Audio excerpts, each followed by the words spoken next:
પોતા કરવાના રોબોટ તો આપણી ઘરે આવી ગયા. હવે આ કાચ સાફ કરવાના રોબોટ છે. જો અહીંયા ગાડલા સાફ કરવાનું છે. પેલા આપણે કાચ સાફ કરવાનું છે. આ છે ને કાચની પાછળથી ચોટાડ્યું છે. જો આવી રીતે રોલ પડે. આ છે ને આ બાજુથી ચોટાડ્યું છે. પાછળથી આવું જોઈએ.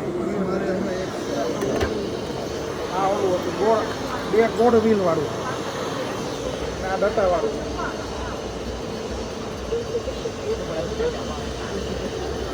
હા ને બધી દિવાલના કાચ કરી દે સાફ. અને આ છે ને ગાદલા સાફ કરવાના.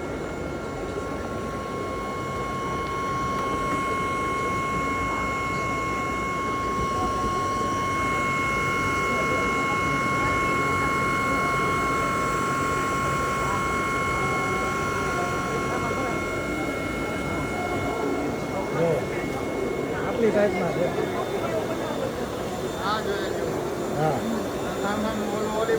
હા બે રીતે કાચ સાફ કરે છે.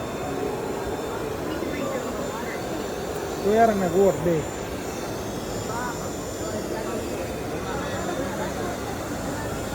આ બધી સાલ લખી 2009માં જે સ્ટાર્ટઅપ હતું આ કંપનીનું, અને અત્યારે 2025 સુધીમાં એને આખું કરી નાખ્યું.